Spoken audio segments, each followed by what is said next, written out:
Hello and welcome to episode 69 of Celtic Rumours TV, the Bawz and Bovril podcast with your host Mark and myself Paul.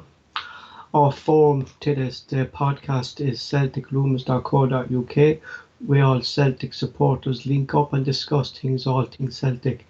You can also see all our links to the podcast in the description below. On today's show, we will be looking at a match reaction and match report from yesterday's 2-1 victory over Hearts in Tynecastle. We'll be also looking at young goalkeeper Ross Doohan, and we will see if he will be joining Lee O'Connor and signed for Tranmere promptly before the transfer window. Transfer deadline there is quickly approaching, and we'll be keeping an eye on any transfers that will happen, or if any outgoings throughout Celtic. Also, we will be taking a look at the upcoming game at the weekend against Dundee United at Celtic Park, kick-off at 3 p.m. And we'll be also looking through the live chat. If there's anything you want us to discuss, please let us know. Now, Mark will do a few shout-outs. Thanks very much, Paul. A few quick shout-outs to Tim Alloy, Glasgow Green, Richie and his family, the Campsie boy, and Mikey as well. Mikey's still having a bit of a tough time, so hope everything gets sorted out with him. We're up at 424 subs now, Paul. Getting there, that's what, three new subs in a week. We're getting there, sir. If you've not subscribed, please hit the subscribe button and leave a comment. That is at the bottom as well if you can. And as Paul says, the links to we'd not really have that much of a presence on social media, but all the links to social media and links to the forum and the group Discord and that there on the description box below.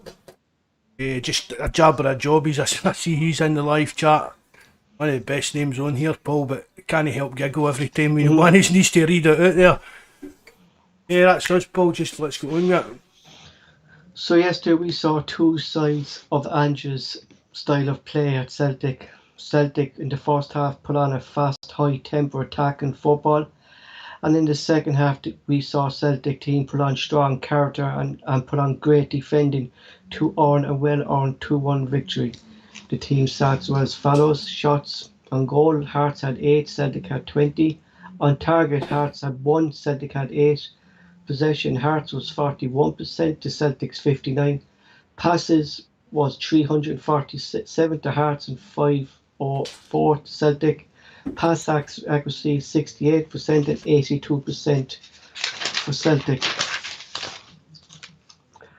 Fouls 14 to 12 to Celtic. Yellow cards, there was 3 each, and there was no red cards. Most passes for Celtic, there was Cameron Vickers, Starfelt and Taylor.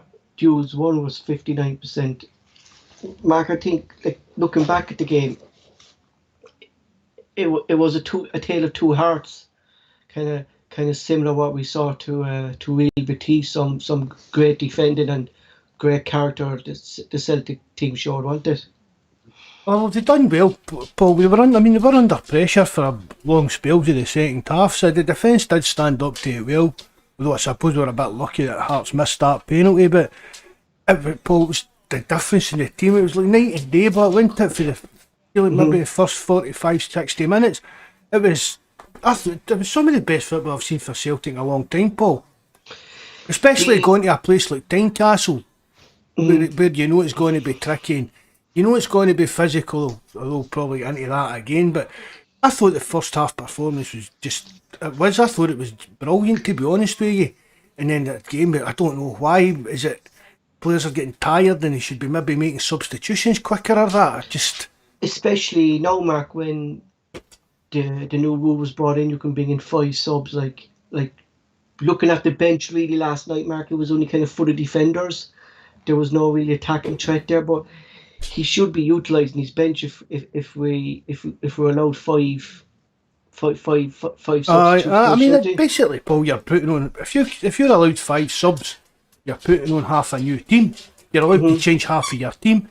And I was speaking to Mikey earlier on a Skpe call. I don't know whether I suppose to Mikey, is it going to be a case of like at the 60-minute mark, once we've got Kyogo, we've got Maida, we've got Rogic on the bench or on the pitch, is it a case of you get what? Are we just going to 65-minute mark swap like for like between they kind of styles of players? I don't know if that's the plan, but it's something that Ange really needs to look at, Paul, because We've noticed that there are a few games, haven't we? We've kind of dropped off as after the kind of hour mark. We've not been as intense, and I don't know if it's as energetic because we're still playing the pressing game, but it's just something lacking, and something kind of switches off.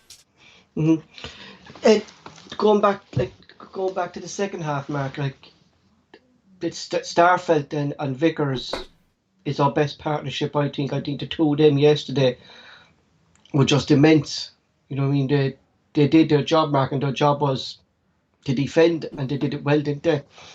Oh, I thought Starfelt had a great game last night, Paul. Mm-hmm. And I've said it before, I don't see how Julian would displace any of the two of them. For me, the only person Julian's going to displace is young Welsh. Is like our main backup.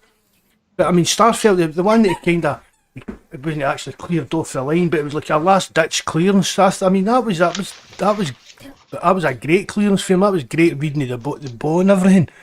And I know he takes a lot of penalties and I always stick up for him, but overall, I don't think you can fault Starfelt's performances. I really don't. Mm-hmm. When we signed our three new players, Mark, we did up a transfer report on them. I stated that everyone was looking forward to seeing Maeda playing rightly so. But I also said that he will surprise the Celtic fans by his reports and what he's supposedly the type of player that he is. I think he's living up to that, Mark. Ain't he surprising us? Oh, his goal last night, I mean, that was straight out the top drawer. It really was. And I know a lot of people are saying Craig Gordon should have done better with it, but I don't know if he... I think that, Mark, that was just a rocket. I mean, I said on the live chat right away, Andy Walker said, and on forum, Craig Gordon would have saved that. I don't know what he was kind of... I don't know. Like, on fall, because Craig Gordon pulled off some great saves last night. Aye. He pulled off good saves as well, so I don't know what Andy Walker was talking about. The goal, just take it for what it was. It was, obviously, any time you kind of take your kind of shots, there are a bit of luck involved in it, but he caught it sweetly enough. And Gordon was close enough to make a save, but he didn't. That's the main point. You can't take that away from you, Tati. And another thing too, Mark, 2 starts, 2 goals. We seem to be playing to his strength in getting the balls in there to J. Marcus, and that again a good first touch by him. I thought Giamakis did a good game as well, Paul. He held the ball up well as well, so we know that he can do that kind of job for us.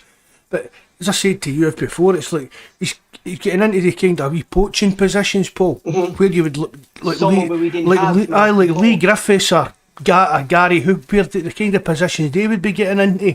He seems to be getting into their kind of positions, whereas Kyogo's a bit of a different player, we know that, so it's good to have that kind of option. And I know Mikey raved about him even before he came in, kind of idea, and we said you can't be a poor player if you're finishing the top goal scorer in Holland, especially with a team that get relegated, didn't they? Yeah, exactly. So I think he'll turn out to be I'm not saying he'll end up to be a world beater for us, but I think he'll become like a reliable squad member, Paul, that we can kind of rely on to get us maybe 15 to 20 goals a season. I was also impressed by another debut yesterday, Mark, was Matt O'Reilly.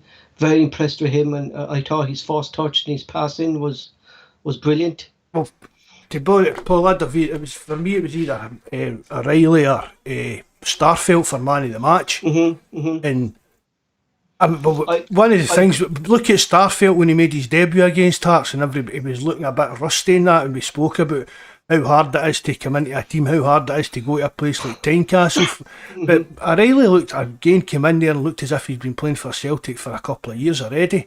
And even his corners, Mark, looked dangerous. Like, you know, I mean, he puts them into danger. I know one or two of them now went beyond the byline and stuff like that, but he can put in a cross and he can put in a pass. Like, you're not going to get 10 out of 10 corners. You're not going to put it right on the spot every time with your corners, but it's something we've spoke about before. Celtic really lacking.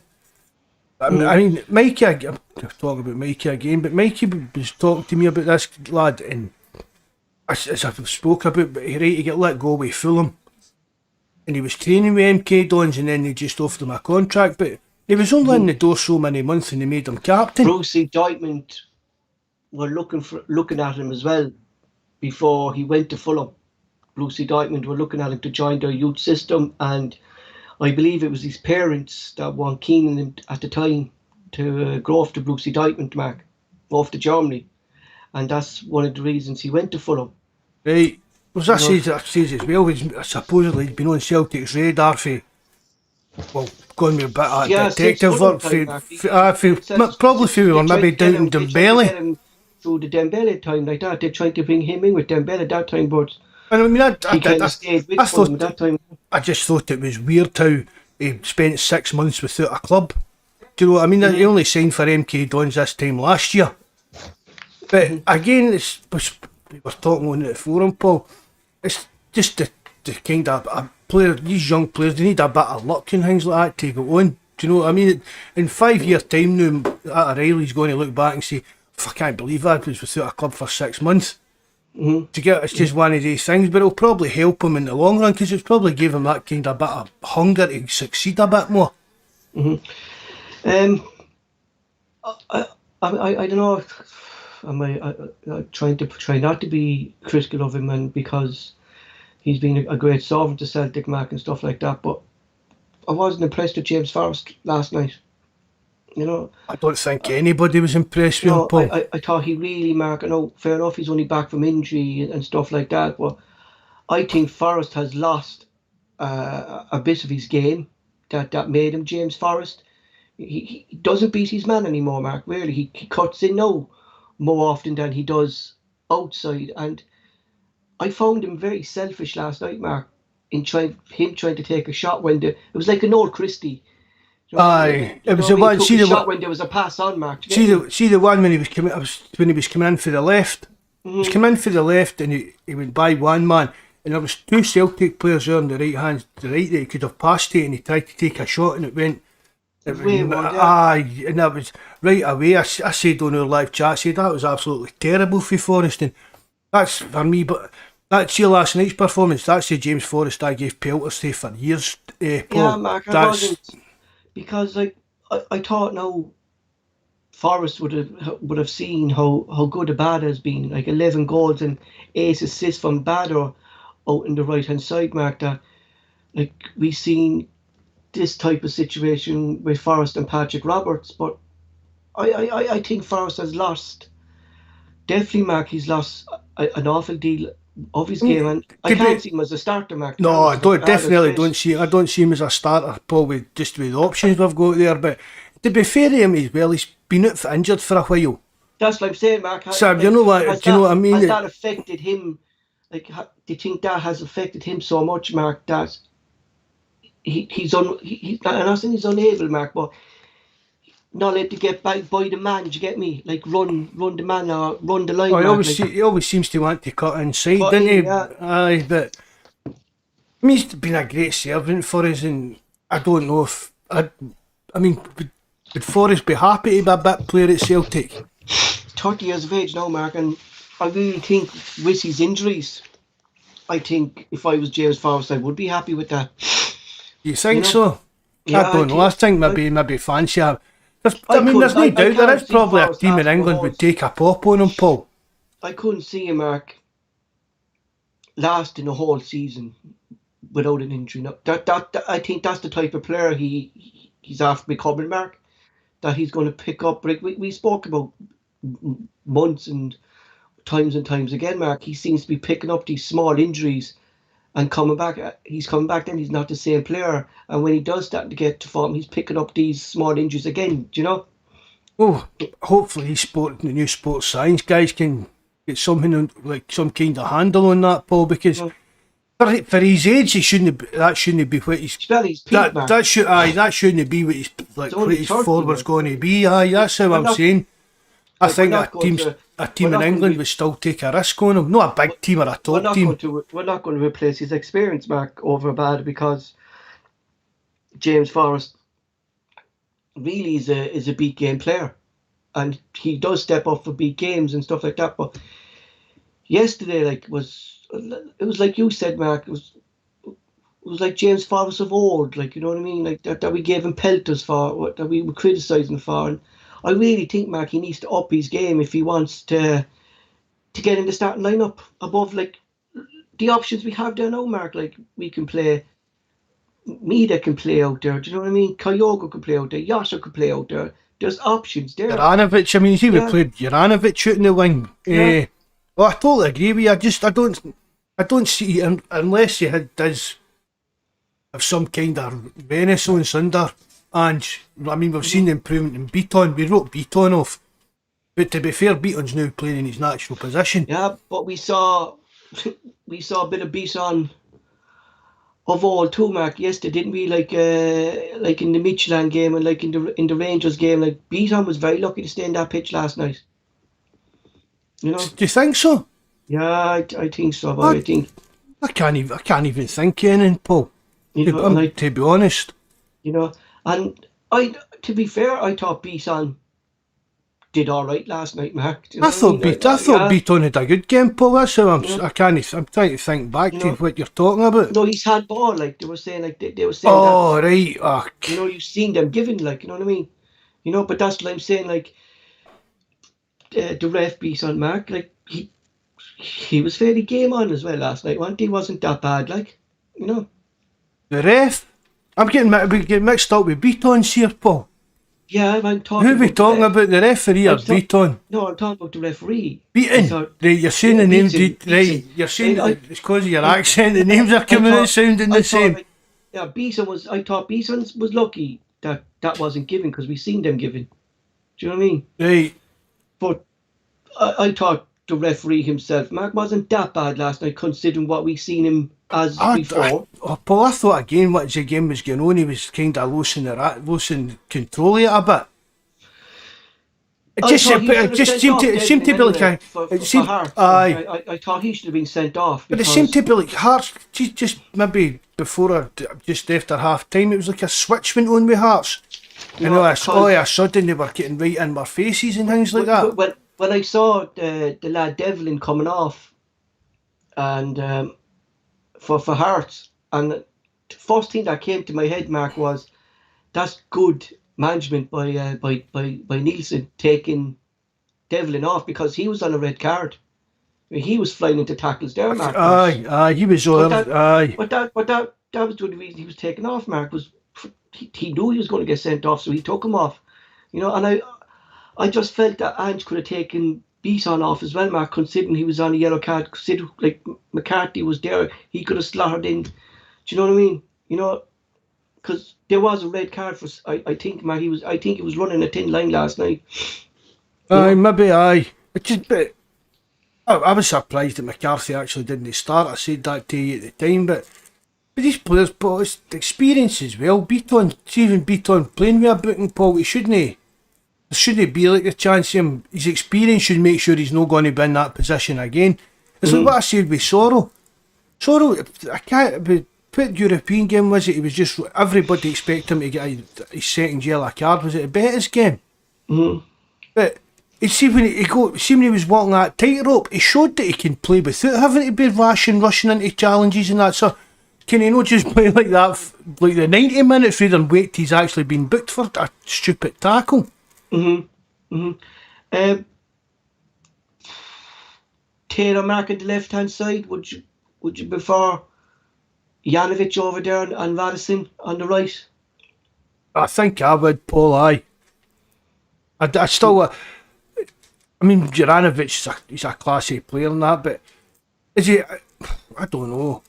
Is he putting is he shining that much above Ralston? No, not really. Not on the right hand side anyway, Mark, but he's shining on everyone else on the left hand side. You know, because I was looking. Oh, he's definitely. I'd still say he's our best left back. Do you know? I was paying a lot of attention to Taylor last night, and a lot of his passes again, Mark, were going back or they were going sidewards in off to the side in the centre circle, and when he pushed the ball forward, then he was giving it away. Do you know what I mean? And I know he gives his all, Mark, but I still thinking he's struggling under Ange's system. You know. I don't know. I thought Taylor had done a decent game last night. And I don't know. I don't know. well, I mean, are you saying that he's no doing what Ange's telling him on the No, park? he is, but I think he's struggling for the pace of it. Do you get me?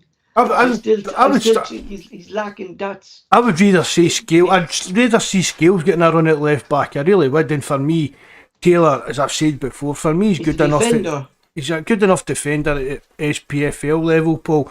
But I don't think he should be first choice. So I would like to see Scales getting a run of games to see if he's good enough to claim the first choice spot. Because, like, I mean, Taylor's just signed a new deal, Paul, so it's not as if he's going to be getting Celtic. no, because we always thought Andrew was going to sign a left back, Mark, and he didn't. Like, so at the moment, I think Taylor is the number one. Maybe Scales is number two. Montgomery is still being linked with Kilmarnock for a loan deal. You know, I've seen so that, aye. you know, but at the moment, Mark, our best left back is our right hand sided player in Ivanovic, and I think we're stronger on the left hand side when Ivanovic or Scales are playing there, because Scales last week, I know it was against Alloa, Mark, no, and stuff like that, but he was getting into Position you can still positions, tell. Mark, It that doesn't matter though. Taylor Position you can tell when players know what Taylor's not what they're that's like doing in saying the that system. that's what I'm trying to say. Like Taylor's not getting into to above Yotta to provide that, to drag the defender away from Yotta, Mark, so Yotta can cut in. Do you get me? Aye, Like aye. twice there, Mark, I saw there down left hand side. There was about 2-3 players on Yotta, and Taylor was nowhere near him. Taylor should be near him there, like to drag away defender. Do you get me? There's Like bring him away from Yotta. William Smith on the live chat saying Scales left back, Ralston right back, and Juranovic further up the field. Yeah. I didn't fancy Juranovic playing it like right wing, Paul, did you? No, I think Ivanovic. I think if we were playing Our a defence won't 3-5, be see the if we were same, playing Mark, a without 3-5-2. Ivanovic in it. That's what I was saying, Mark. Like our defence wouldn't be right if Ivanovic was. Like I wouldn't be comfortable with Taylor and Valson. You know what I mean? Aye. You know, Yeah, like Thomas McGrady saying JJ will nullify Kent, so he must stay at right back. yeah. But who, Mark? Who's going forward now? Like we always said, like the right hand position was Ralston to lose, and the last couple of games now we're seeing Ivanovic there. So do you think like Ivanovic now was our number one right back? Was that always the plan? Ralston is the backup. Well, Paul, I think the plan was that Ralston wouldn't actually be there. Mm-hmm. Do you know what I mean? But I mean, And he let's not be probably didn't know how kidding. good But Ralston was going to be this good either, Mark. I said. sorry, You know, Paul, what? I'd say Ange probably didn't think Ivanovic was going to be this good either. You No, know. no, and but it's a good thing to have, Paul. I mean, and we've spoke about it how you want at least two players for every kind of position, sir. Maybe in these kind of positions, Paul, nobody's going to be like our number one choice. Kind of rotation. Aye, it'll just be whatever. Maybe whoever we're playing, whatever suits the game plan better. Another thing too, Mark, and it's been kind of Celtic all season. Did this thing is like the game should have been dead and buried by half time. Now I know Craig Gordon made some good saves and stuff like that, but we should have been putting away a lot more chances, Mark, than that. Like we're creating, like we created nearly 20 shots in goal, Mark. Do you know what I mean? On ace on target. Like, are we like a lot of them too, Mark? Were Forrest had 7 shots outside the box yesterday. Yotta had 6 outside the box. Like, are we taking too many shots outside the box, Mark, rather than play out the wings, Mark, get it into G Marcus, get it into the box instead of shooting outside the box? Well, again, Paul, it depends who's taking these shots from outside the box. I mean, how many shots from outside the box does Forrest score? Yeah. Do you know, and Forrest should be. Do you get what I mean? That's what I'm saying, yeah. Certain players you don't mind, but you're not wanting them doing it all the time. You should be mixing it up. That's what I'm saying. Like, we're kind of. But as I said, that one earlier with Forrest, it was just. As I say, it was just the old Forrest just trying to do everything himself and no, for me that's no playing as a team player to an extent, Paul.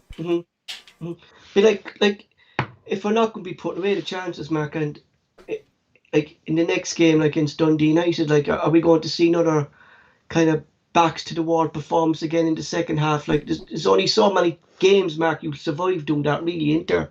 You Aye, know, it's said it last night, Paul. it's actually We harder need when to you're be meant to more do it. Yeah, clinical. yeah. I mean, Celtic last night could have been maybe. I mean, you just said Gordon has some good saves and made some decent chances, but Celtic could have been like 4-0 up there, Paul, before Mhm. Hearts get their goal. I say, Mark, physically and mentally, it's tougher on the body to put in a defensive performance we did last night than the attacking forms in the first half. You know, Well, it takes a lot more I out of the body, put I'd say, Mark, doesn't it? Yeah, even the mental side of things, the yeah. concentration levels and that. I mean, to be honest, Paul, the defence done its job well last night. Oh, without doubt, Mark. Do you know what I mean? And I think, Mark, when I was looking back to Alaba and Starfelt together, they don't look as comfortable as Vickers and Starfelt. Like Vickers, for me, Mark, is the key to that defence doing good. I think he just brings so much uh, confidence back into defences. He's got a Calmness, yeah, calmness, aye. yeah. Like you can see, Mark, that he's been down south, Mark, all his career, can't you? Like Vickers, you know what I mean? He's been like I know he hasn't been playing with Tottenham and stuff like that, but he's been around their first team, Mark. He's been training with top coaches He down doesn't. there. Do you know what I mean? He never looks flustered or that. Mm-hmm. He You just know, and always, he never look. He always looks as if he's in control of what he's doing, kind of thing. But it is. I think they're forming a great partnership. yeah, and I'd be the same as you, Mark. Uh, I couldn't see us dropping any one of them for Julian at the moment. No, I mean, I really would have, like, what I've seen of Julian, Mark. Julian is prone to a mistake as well. Mm, You know. I know he's back and he's fit and he's in the squad, but we've still not seen him on the pitch. So I mean, how is Julian fit enough to play 90 minutes? I mean, Yeah, it maybe exactly. take. I mean, let's not be kidding. It was a serious injury, Mm-hmm. Paul. It maybe take Julian another actual maybe 6 to 8 weeks to be up to scratch to maybe start. Do you get what I mean by a starting choice for a couple of games in a row to see how he is actually doing? I think he'll just be on the bench for a while more.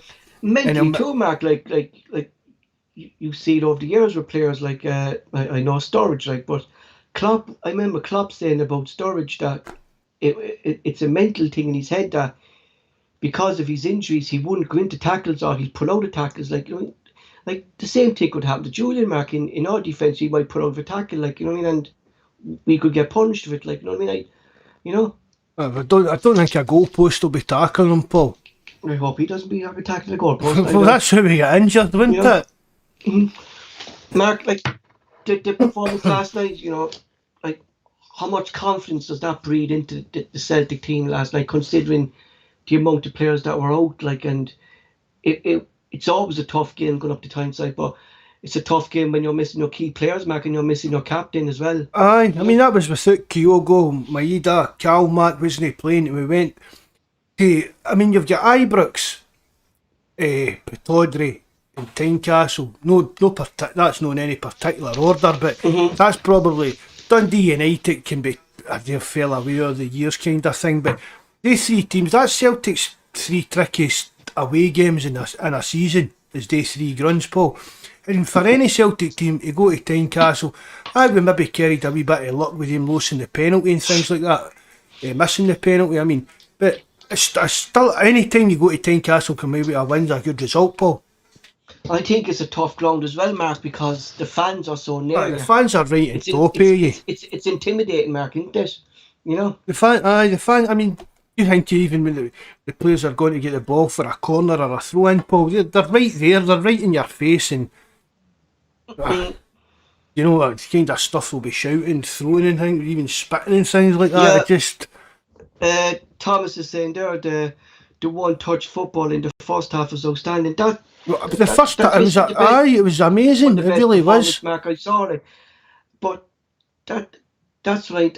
Like I don't know why we kind of dig ourselves out in a hole, dig ourselves like put ourselves in a hole, Mark, in the second half when we come out like a different team. Like is it because, Mark, players are picking up injuries and they're only back from injuries, or I don't know. Yesterday, Again, Paul, it was a different team yesterday in the second half, Mark, wasn't it? Aye, it was like a tale of two teams, that kind of idea, which is, but we've spoken about that's been happening in quite a few games, Paul. So really, it's something that Angie's got to. I mean, obviously Angie's noticing it. If we're noticing it, Angie's noticing it, but it's something that he's got to address, in my opinion. Whether, as I said, whether it is because the injuries. It could be, Mark. Players are tiring, Mark, because of. Like, we haven't seen Celtic play like this, Mark. This high tempo for like, I wouldn't even say we play this high tempo under Rodgers, Mark. It's faster than Rodgers' time. No, Rodgers didn't really play like that. The players' bodies probably still aren't used to it, Mark. Do you know what I mean? But the other side of that, Mark, is that we have to use the bench maybe earlier. You know? Well, that's what I was thinking, Paul. But is it because of the lack of options on the bench bit that the game plan's made, but maybe getting juggled a wee bit and subs aren't getting made as quickly or as soon as we would like to see it getting done? I mean, if you're sitting there and you've got, say, Kyogo, Maeda and that on the park, but if you've got, like, O'Reilly, Rogic, guys like that sitting on the bench, there's a bit of a difference for you. Oh, we'll put Sort. Do you get what I mean? Oh, we need to make subs now. Because of that, we're getting to that kind of critical point with the game. It shouldn't get to that critical point. We should have a strong enough. We shouldn't be. I think, like, it seems to be under Ange, Mark. It seems to be around the 60 minutes, 65 minutes. He kind of makes the subs, like, you know what I mean. And I think a lot of the players are tired by that time. Like, I saw there, like, O'Reilly was on his last legs yesterday, Mark. God love him, like, and he's only probably not even up to speed in the system yet. I think, is that where the 6 minutes came for the injury time? Yeah. You know what I mean? He was just doing with bad cramp. That shows you again what it took out of his body to be doing with bad cramp for that length of time. It's just a bit of a shock to his system, just with a couple of days training and then making his debut. But it's definitely something that we'll need to. Well, obviously we'll be keeping an eye on it going forward, but it's something that needs to be looked at and addressed for me, Paul. Why after this point of a match do we always seem to be struggling? And for times last night, Paul, I mean, we were kind of holding on. Yeah, after the way we dominated the game for so long, but to end up kind of being like, we're putting sweating in a dangerous position, Mark. Like, I mean, we really are. Like, and that's what kind of worries me, like, is that you can't be doing that every game, like, because you will get punished, Mark. Do you know what I mean? You will get punished. Would have been punished, Paul, if Boyce had scored that penalty. Yeah, and that's. I said that when I was speaking to Mike earlier. I says that penalty miss could be the kind of where that could be the difference come the end of the season. Do you get what I mean? On where the championship's going to end up.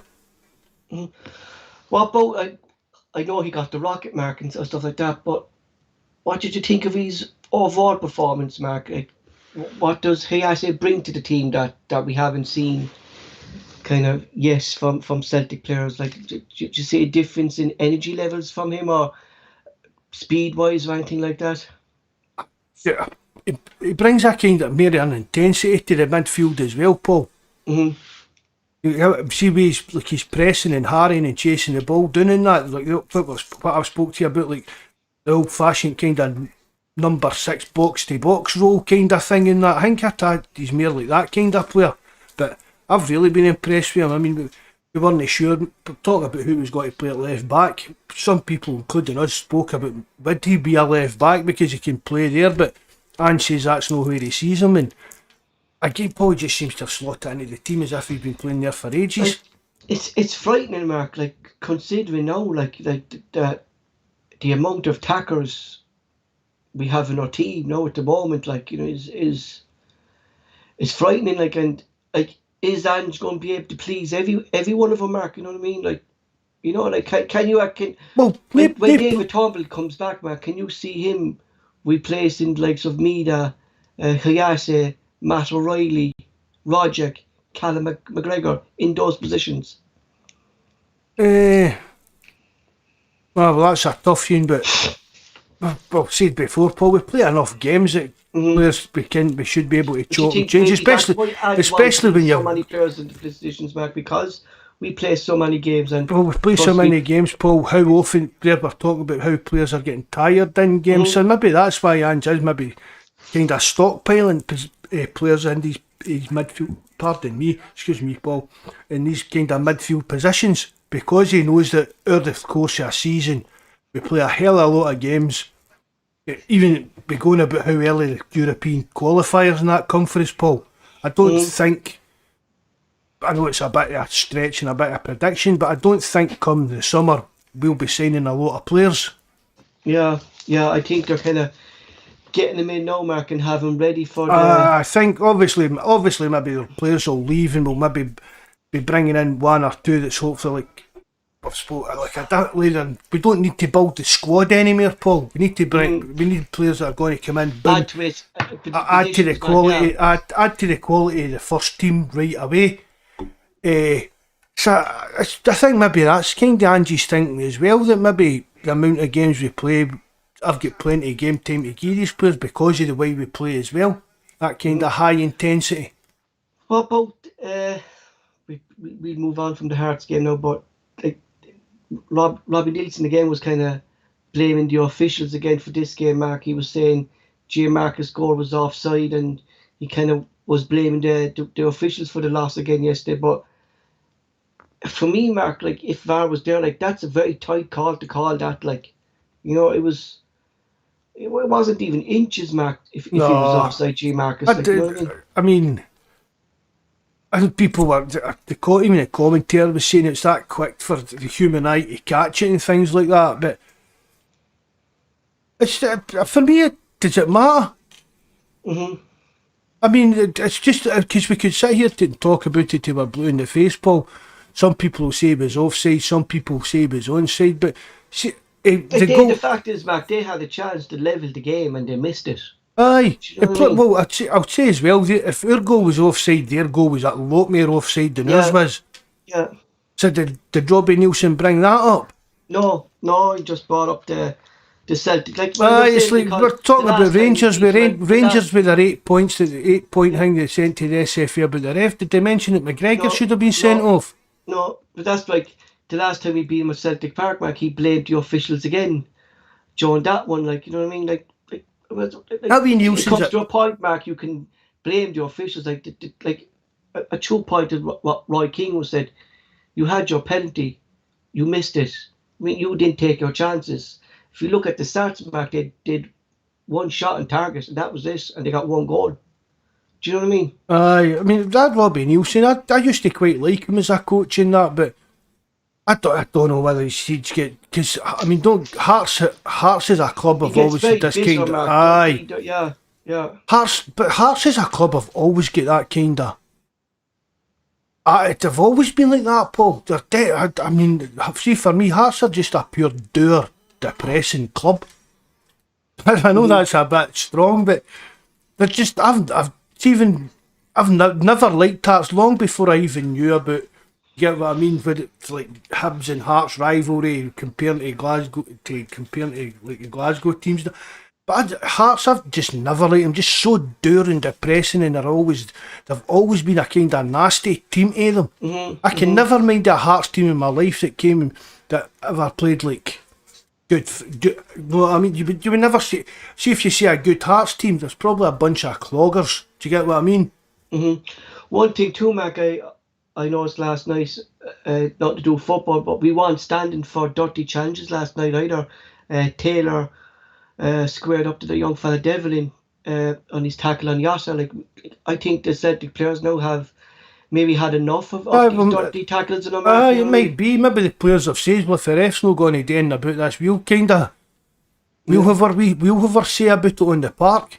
I think Taylor probably saw the size of Devlin. He goes, yeah, I'll square up to him. I've seen me Taylor squaring up to guys a lot bigger than him. I'll give him his due for that. He's got the heart of a lion, wee Taylor. He really has. Mark, like, I think it's like Mikey comments last week, Mark said that after the other game, Mark, he told the Celtic players to pull out the challenges in fear of injury in the Alloa game, and he said that the referee should have dealt with the tackles dealt with them on the park. On the park, like, so I think no, Rangers are after bringing a focal point to the referee. Glass is after doing it because of the McGregor incident. Ange is after doing it now. The pressure now, a lot of pressure, and a lot of the matches are going to be on the referees now, Mark, because they put themselves in this Aye, position. that's what I was going to say, Paul. They've brought that on themselves. They've got nobody else to blame for this but themselves. Mm-hmm. You know, and as I've said to you, Paul, right, I said it on the last pod as well, see even if he'd sent off that Alloa player for tackling Gucci, it doesn't matter. It does, right? Gucci's still injured there, that tackle. Yeah, and that exactly. Boy. So the Alloa player's going off and gets a 2-game ban. And yet Gucci might, say he's out for 6 weeks. There's no... Like there was nothing. It was a right. You can tell that it was a bad challenge, Paul, because of retrospectively punished him for it, or are going to punish him for it. But see, for the actual recklessness of it, and I'd said that to you, Paul, even before Ange mentioned reckless in the press conference, didn't I? There was a recklessness of it, Paul. There's got to be some kind of higher level of punishment for the injured the Celtic player, and that was all about it. Like, you know what I mean? There's got to be. It's even. People are saying, Gucci pulled out the tackle. That makes it even worse. Yeah, exactly. For me, that makes it worse because Gucci's no went in for the 50-50. And that Alloa player just went through him as if it was a 50-50. Yeah, it's like, I think, Mark, like just because they're from Japan or something like that, it was like a welcome to Scotland kind of a thing. Like, you know what I mean? A dirty tackle like that. You know, like we seen, there was a few tackles yesterday as well on Hayase, I think, but he gave him back yesterday. I saw him going in for tackles there as well, so he's not backing out of challenges either. I mean, you know? Paul, good players always get targeted for a bit of roughhousing and that, but there's got to be. I mean, good players expect that.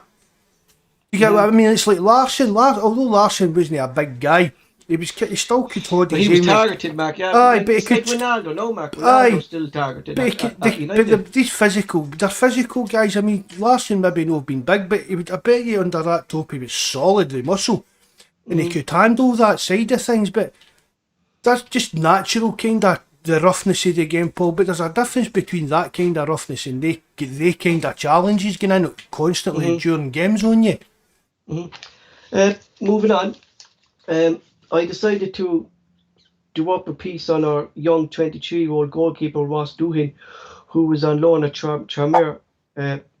Doohan was also at Dundee United at the end of last season under then manager Mickey Mallon, and Mickey Mallon is now the Tranmere manager.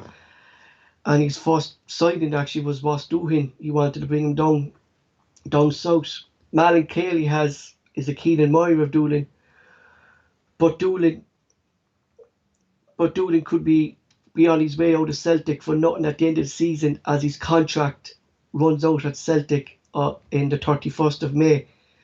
Tranmere fans and the Tranmere board are keen on signing Doohan and get him to join up on their new signing. Leo Connor signed only last week on a permanent deal from Celtic. Doohan himself said he actually wants to stay at Celtic, break his way into the first team, and eventually come number one, if possible, within 2 years. So I decided to have a look. So he's age 23. He joined Celtic at youth level at the age of 16 in 2015. He also has 20 caps for Scotland at underage level from under 16s and currently still playing under 21s. He has played 20 games for Tranmere, conceding only 13 goals and keeping 11 clean sheets. The 6'1" stopper is the main reason Tranmere actually sits second in the league table, just behind Forest Green. I know people are going to say, it's the League Two and stuff like that, but I was looking at the teams there, Mark, like Swindon Town, Portville, Bristol Rovers, Rochdale. I think some of those teams, Mark, would be on level par with the likes of St Mirren and Ross County and stuff like that, Mark. There'll be teams down in that league that would beat the majority of the teams that are in the Scottish Premier Division, without a doubt, Paul. There's clearly a talent in Ross Doohan. Joe Hart, Mark, we maybe another two, Was that 3 no? years. Did O'Reilly no come for League One? Yeah, O'Reilly came from League One, yeah. Swansea. But this is League Two he's in. Was he doing a further division? Right, I Yeah, thought it was the same division. So with Hart, possibly, Mark, we'd probably get another two, maybe another year or two out of Hart, I say. And I was thinking, like, should we let Doohan slip through our fingers, Mark? Like, I've spoken about Ross Doohan, Mark, many a times, and when you sent me the text about Leo Connor signing for Tranmere and the Palmer deal, Mark, like, we only signed him uh, not this summer, last summer, Yeah, 18 from months Manchester ago. United, Mark, yeah.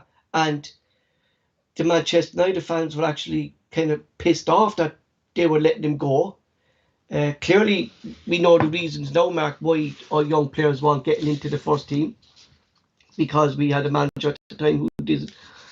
But I said to you, Mark, that they'll try to sign Ross Doohan on as well as Leo Connor because they rate him highly, and Tranmere fans want him signed, Mark. And I don't know, do you know much about him, Mark, or anything like that, but I've been keeping an eye for the last couple of years, and he is an impressive goalkeeper, Mark, and I would rate him better than Hazard. You know, and if we are going to let a keeper go, I would let Hazard go and bring back Ross Doohan. You know? Oh, that's a big shout, I suppose, Paul. But at 23, Like, Paul, see, I said it to you before. I don't know. But, did we go down that route, like a no, but Ross Doohan? what he's saying is, Mark, he wants to come back to Celtic, train with the first team for a year or two, break into the first team squad, train out with the goalkeepers that are there, the likes of Hart, Baines, Stevie Woods, build himself up, Mark, and maybe just see if he can get a chance to come number one. Like, the lad clearly wants to stay at Celtic, and I think he's been at Celtic back since he was 16. Do you know what I mean? Like, So, this is twice Alan's in 2 years' after. time, Paul, that's him going to be here 9 years. Mm-hmm. And that's his, I mean, that's his ambition to be a Celtic's first choice in Yeah, 2 years. that's. She's like Malin obviously sees something in him, Mark. I mean, because he signed him twice. Like, he was the Aye. keeper that signed He's for obviously got the something Seagulls about him, but yeah, you know, well, currently Scotland under 21 goalkeeper, Mark. You know, like, there's something in him, Mark. Like, like if I think we could be making a mistake, Mark, letting him go for nothing. I really do. Like, you know what I mean? Like, we've another, like, our youngest keeper at the moment. We have Mullin and Toby. Toby is still very young. Like, and I said that to Mark. Like, Toby has another 3 or 4 years before he even can be considered as set. But I think with him now playing first team football, Mark, he's getting the experience that he needs, and he's willing to go out and loan. He said, but he still wants to see if he has a future Celtic, Mark. And I think if the young player is that ambitious, Mark, Celtic should maybe give him the contract, Max. See him train with the first team, Mark, and see where it goes from there. Do you get me? I'd You know, rather give him another contract and put him back out on loan, Paul. for another year, yeah, Because yeah, aye, for and that, I keep him playing mean, first team football, Mark, aye, yeah, and because then bring him back when he is ready I to turn wouldn't, 25 and see how it's going to go from because then. what I've watched, like, I kept an eye on Tranmere, Mark, because of him, like, and because of Leo Connor, and I'm a big fan of Leo Connor as well, Mark. You mean, like, I'm surprised, Mark, that considering last season we signed John Joe Kenny, all right, and we Leo Connor, who was playing under 23s level, Mark, for Manchester United when he Aye, signed for us, and there'd be good teams back in those leagues, the under 23s leagues down south. Like, there'd be good players back in that. Like, and definitely. how he never got a chance with under Neil Lennon, Mark, is just like It just people says just we were not saying John Joe Kenny. yeah people just, Mark, like, they just people just look at Neil Lennon and say he lost us to 10, but Neil Lennon has done so much damage to the club. It's actually going to take us a long time, Mark, before we repair this. because but you've got to throw Peter Lawwell into that mix oh as yeah, well, without Paul. You doubt, can't put all that definitely, to, no, definitely for Peter the Hall. And for then the for the start they appointed Lennon full time, which was a major mistake. yeah, But you then know, we know,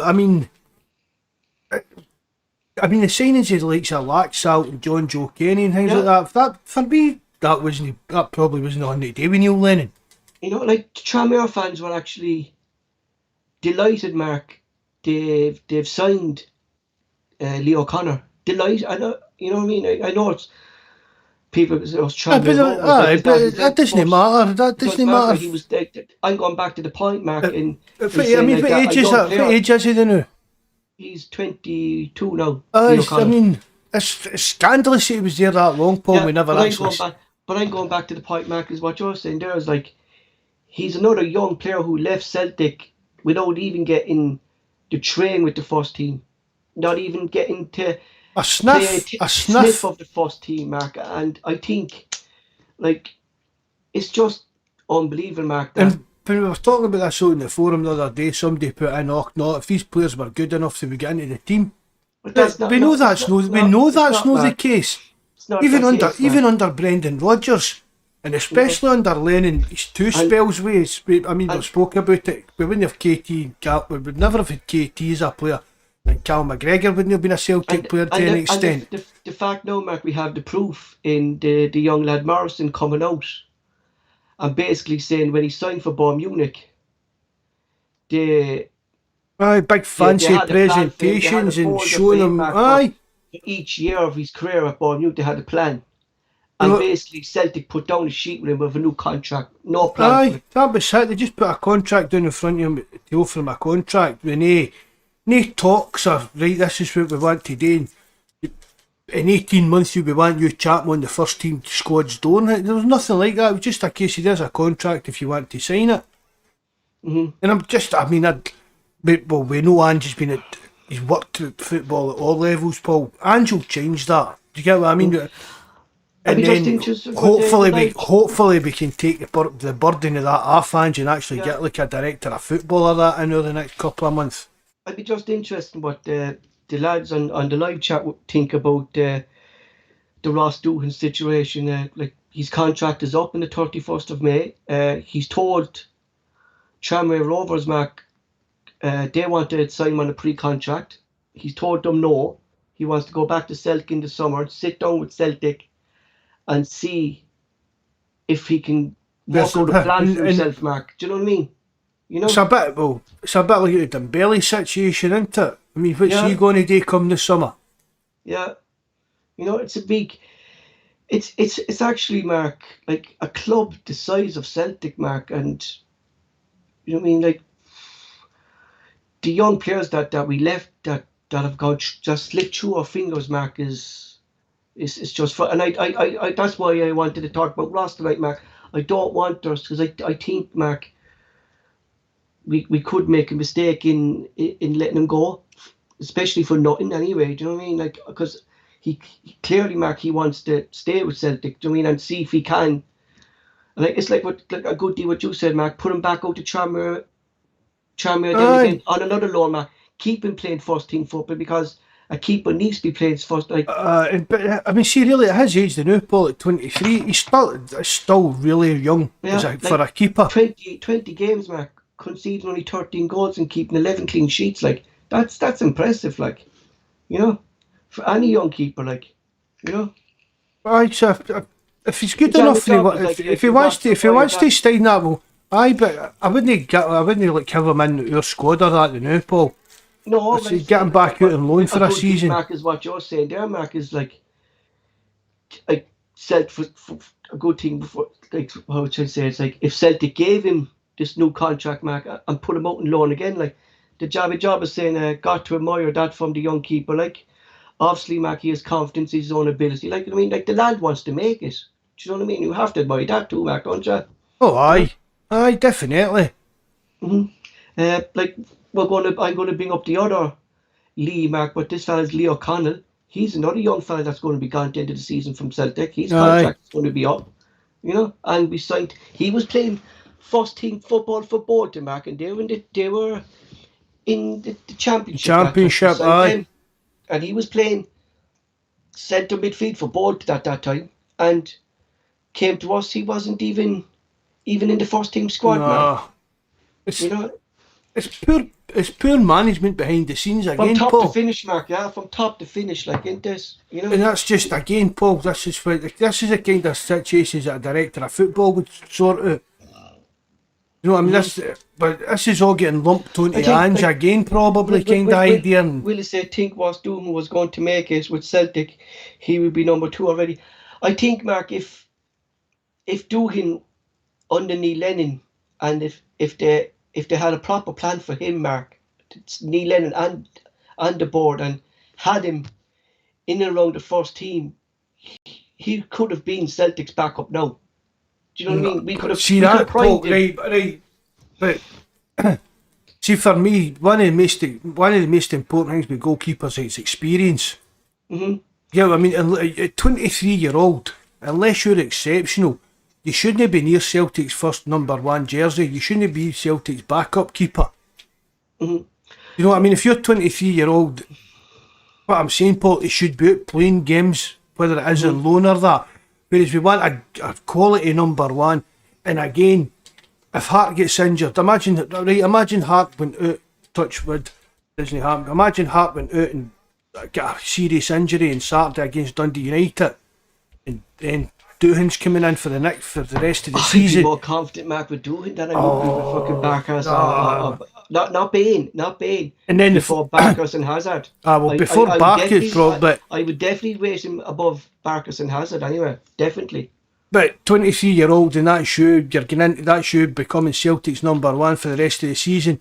That's some pressure. We talk about how young players, what I say with Dembele, with Neil Lennon, it's hard to put a young player into a struggling team when he's had that much hype, because if it doesn't work out, he's the one that's going to attract the stick off the fans. Can you imagine Celtic having a 23-year-old keeper in there for Glasgow derbies, European games and things like that?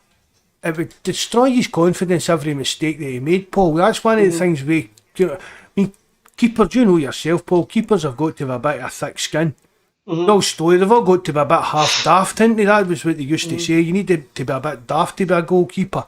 So to put that pressure on like a young 23-year-old, that's why I said it to you, Paul, I don't know whether Celtic should be looking at a goalkeeping like long term, unless it is somebody exceptional. But what do you think, Mark? Or whether we just get down the Craig Gordon, Joe Hart route. Realistically, you look at Hart's body now, Mark. Obviously, the guy kept his body. He kept himself in great shape. Like, you got to give him that, Joe Hart. You know what I mean? He's still able to lovely put smooth off the great thighs save and stuff like that, Mark. And he's able to get off the ground and make double saves. How long would you think we'd get out of Hart? 3 years? What is it, 35 this year, isn't he? I think, but maybe another 2 years. Maybe another 2, maybe 3. 2 years, right? So if we had Ross Doohan now training on the Hart, Mark, right? Aye. And Doohan now is going to that'll make him 25, but he'd be actually pushing on to the 26 side of it. I think, Mark, he could be ready for it, and that's my honest truth, Mark. You know what I mean? What I've seen of Ross Doohan, Mark, I think he could be pushing it with the right training, like, you know what I mean? No, I'm not. I totally agree, Paul. But yeah, as I say, I just wouldn't like to have I'm wary of that kind of thing. Do you know what I mean? I wouldn't put it. I wouldn't think he's ready now, but if we let him go, Mark, without actually training the guy properly under Stevie Woods, like, we're already priming Toby now, Mark. Do you know what I mean? Toby's actually working with Joe Hart and Stevie Woods at the moment and the first team, but he's also still playing with the youths. But Doohan can't play with the Colts team because he's too old. So I'll bring him back, Mark, and I'd train him up, like, and maybe the second half of the season, then put him out on loan there for the second. But I would definitely, Mark, wouldn't let him go. And that's like only 3 months left in his contract, Mark, till May. I think negotiations need to be done with the lad. Do you know what I mean? Because teams down in England can be talking to him now, Paul. Without doubt, Mark. And see if he's as good as highly even rated as you're saying, that kind of thing. There may be bigger teams in Tranmere sniffing about him. If you're keeping if you only conceding 13 goals, right? And if you're keeping 11 clean sheets out of 20, Mark, you're guaranteed there's teams down in League One or maybe the Championship that are looking at you. Do you know what I mean? You'll have got other teams in Tranmere's side, definitely. And, you know, like I looked up on some forums from Tranmere fans, Mark, like, and they were saying like, get him signed up before he goes. Do you know what I mean?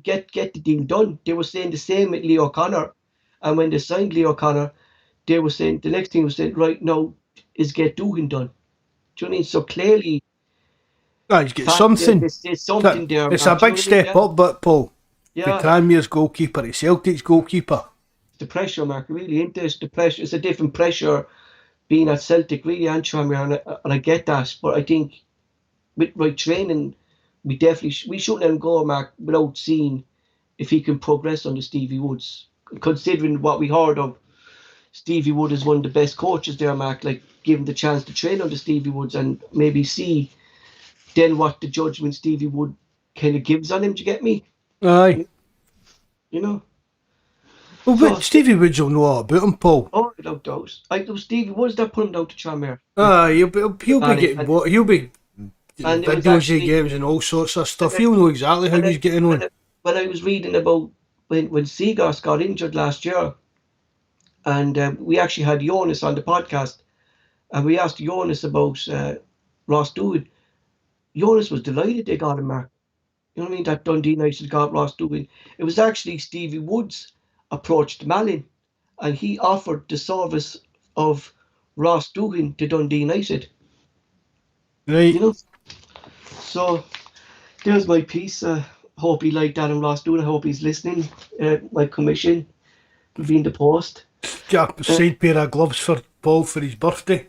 yeah. You can have a wee chunk while you wear them.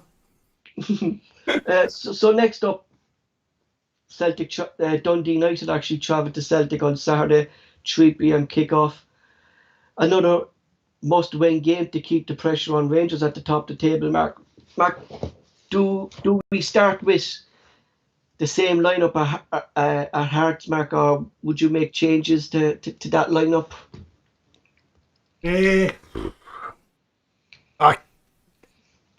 No, just go with what we went with, and maybe. Would you think about that? I was going to say that. I'd maybe look at something different out on the right hand side, Paul. But apart from that, just go with what we went with last night.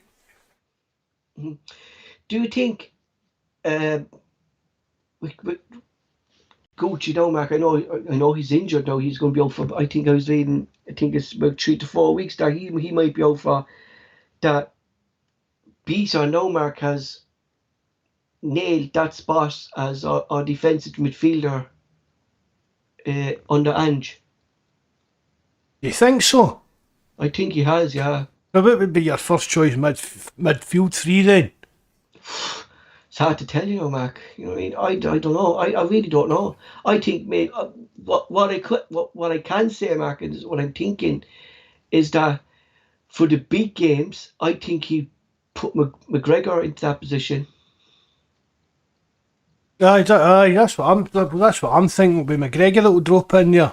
Because I think is he actually when no we were constantly talking about McGregor, Mark, and saying he always drifts back, like, and I like, is Ange actually training McGregor up to be that position where Bawz is, Mark, and McGregor has pace as well, and we know McGregor can pick out a pass.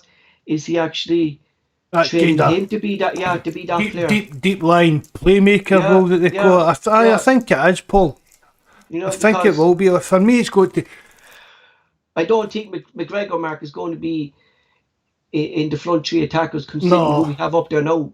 Do you know what I mean? No, he's not getting the kind of attack, even like the attacking midfield role of that either. When was the last time McGregor played that kind of role, Paul? Arriving like that when he used to arrive late in the box for a bit Paul McStay-esque kind of at times.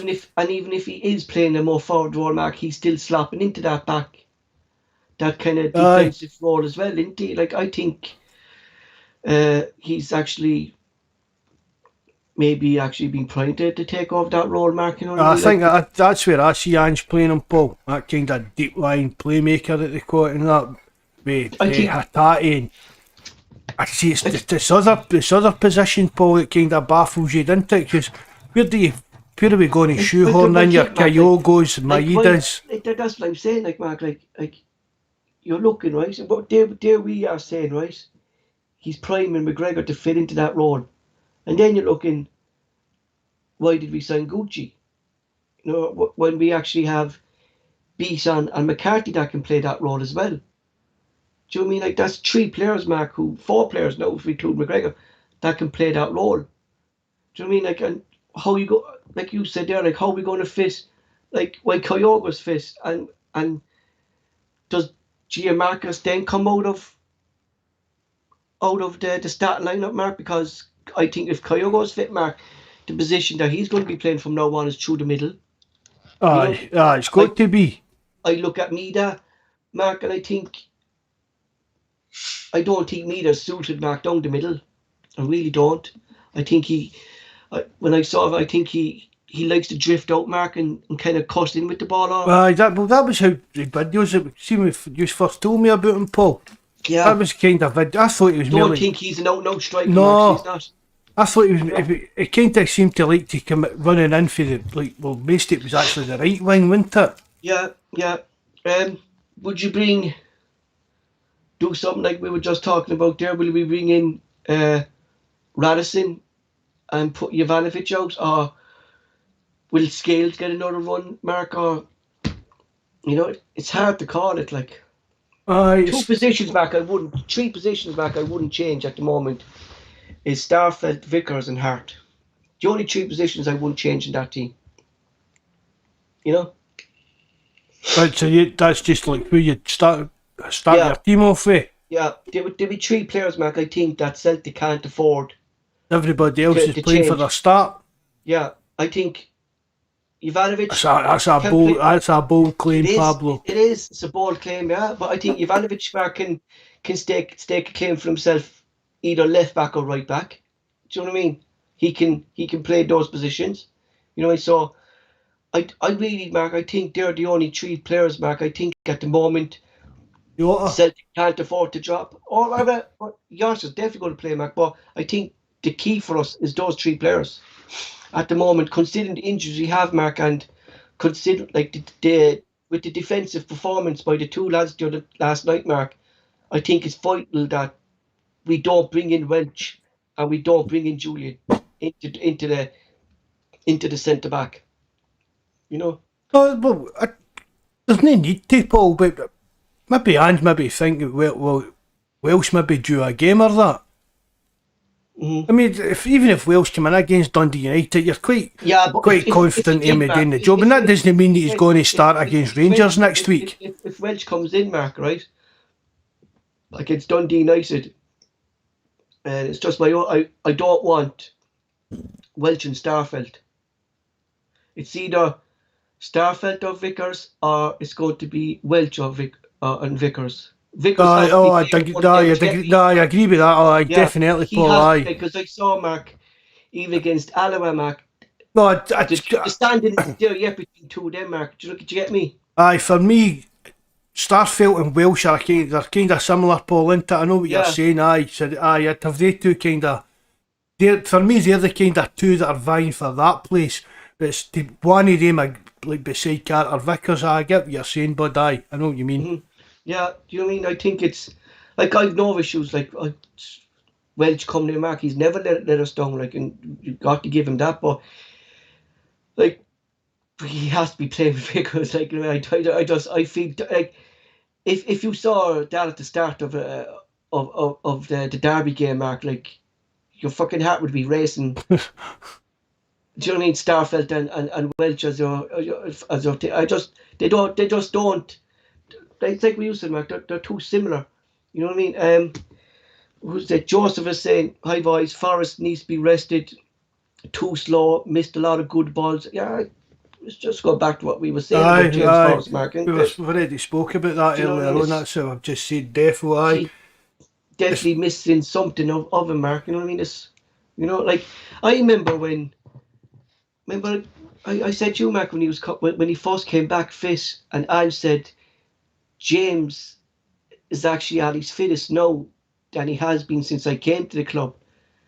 Like, how unfit was James Forrest? Like, I know he was injured, Mark. Do you know what I mean? You know, I'm not trying to put him down. Like that's a He's serious always been, injury, Mark. He got last year. he's Yeah, always looked heavy, but into James Forrest, where you yeah. kind of your wingers are either like wee He wiry reminds guys me or of like you wee know, he muscly. reminds me of Mark. He reminds me of Damien Duff, James Forrest. That kind of winger, kind of always leaning to one side or something. You know, when Duff used to run, his head used to go to the left or something like that. You know, James Forrest like reminds me of a Damien Duff. Like, but No, I it's weird. It runs weird. See, yeah, years ago, people, I don't know what's happened to it, but people used to run like that with their horns. Especially a lot of football players ran with their horns out their side like that, like a wee prancing kind of thing, man. It was weird, and James Forrest seems to have kind of just kept on doing that for some weird reason. He doesn't look comfortable when he's running, Paul. mhm. Hi boys. Will Callum McGregor come back into the team if Matt O'Reilly, Ray or Roger all play well and keep on winning? Do you think Ange will put him straight back in? Well, Oh, at the moment, no, McGregor will be in the team if he's fit. I And think Mark we'd be before Tom Roger got away from went away in international duty. Mark, I think he was kind of getting tired. Roger in games, Mark, he was kind of drifting in and out of games, kind of than what we saw him at the start of the season, Mark. The wee quick passes and stuff. I think Roger's position, Mark, could be in trouble with Matt Riley there now.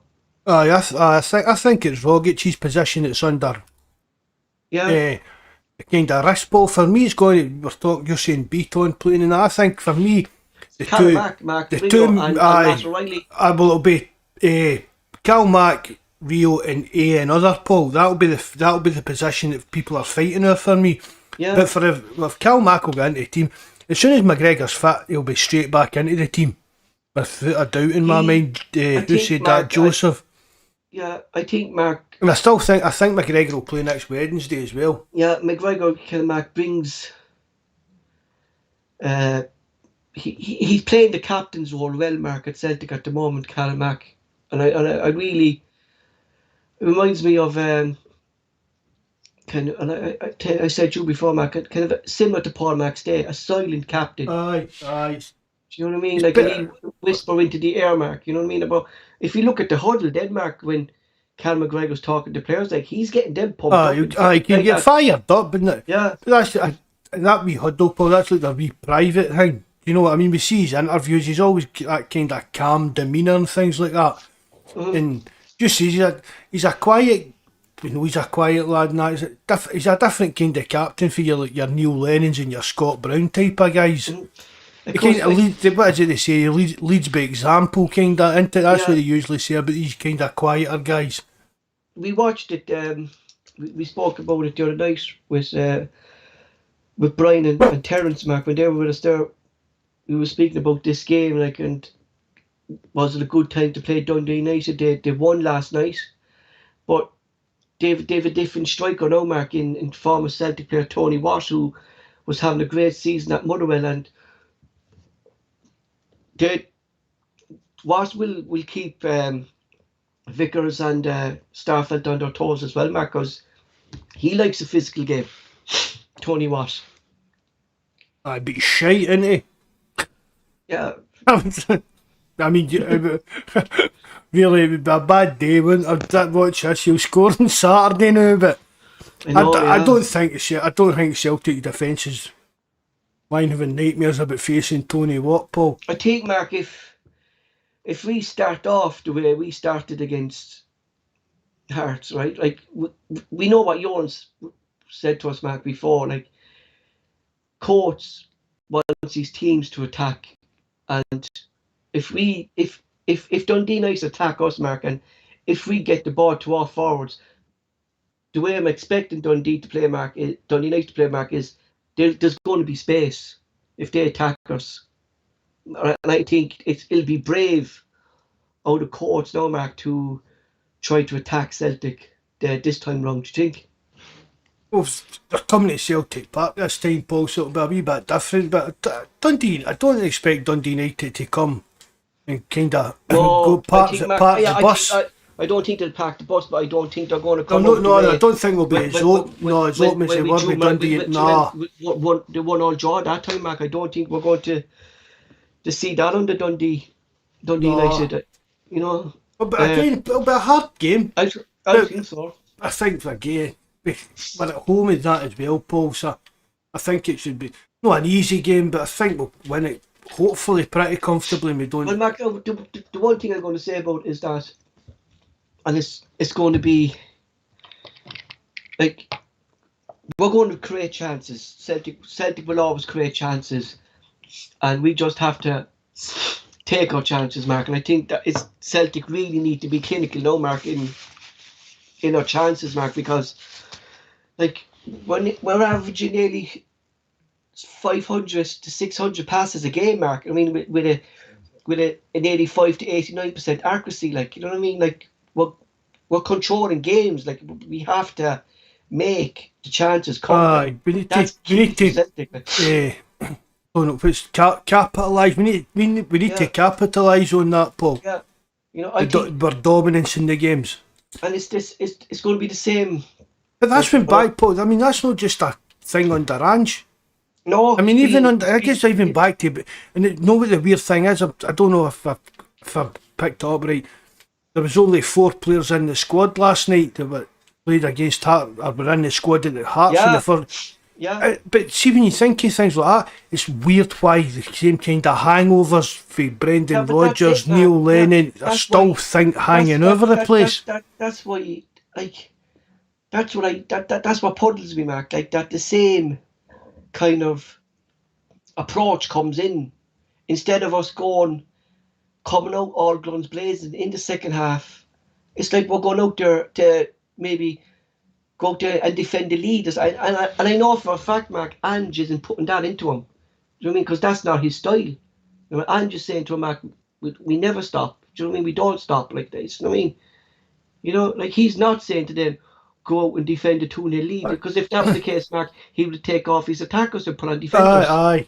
They're Joseph Agnew saying there. Second half, we need to start scoring. It seems a problem. That's quite right when you think about that, Paul. When do we score? That's what I'm saying. Yeah, we don't, Mark. It seems like the first half we come out all guns, and that would concern me, Mark, going into the Glasgow derby. If it's going to be a tale of two halves, and if we don't take our chances in the first half, like, we could get punished. Do you know what I mean? Like, it seems to be an occurring situation every time, Mark. The second half is a different team, you know. And it's going back to something what you said there, Mark. He has to use his bench. You know what I mean? There's 5 subs there now, Mark, but you know, obviously, Mark, it was full of defenders, like, you know what I mean? Obviously, again, because of internationals, injuries and stuff like that, we're a bit down to the bare bones again. I mean, Sorrow, even when I saw Sorrow on the bench, shocked, yeah. I was shocked when he was on the bench, but I was even more amazed he actually got on the park. Yeah, that just shows, Mark, how we're stuck. You know, and you think of it, Mark, like I say, no, when we last spoke about the squad, there was 35 players. I say, no, Mark, our squad, realistically, with few players leaving, is about 32 players, I say, right?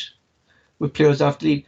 That's still a big squad, Mark. And you look at the bench then last night, Mark, and the squad, even if we did get ready, like who we're expecting to get ready, Paul, your Barkasses, your Bolingoli, Ajeti.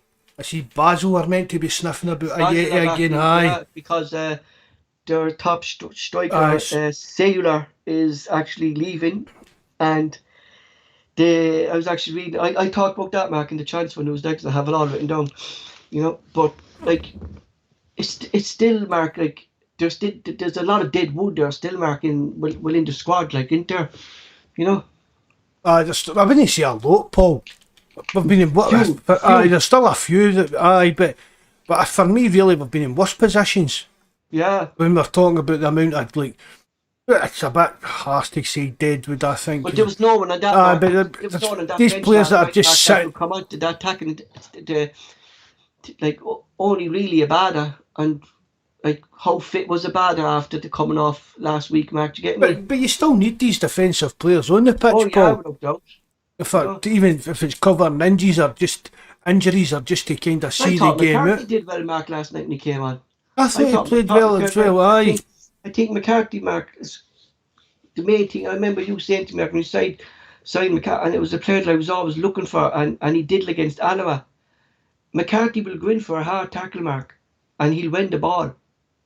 You know Just what I mean? needs to catch up with the rest of the squad, Paul. Yeah, you know I what I was mean? speaking to Mikey about it earlier on. I mean, you know how I love V James McCarthy and that, but and I was totally delighted when he signed for us, but he's no kind of done much. And, Well, well, it's you've true got what to look Terence at said, Mark. Like it's true what Terence said. Like the three players who had no pre-season are the three players who were constantly aye. injured.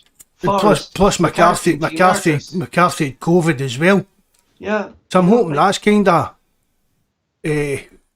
hindered his progress at Celtic a bit. But the way Beaton's playing as well has got to be holding McCarthy back.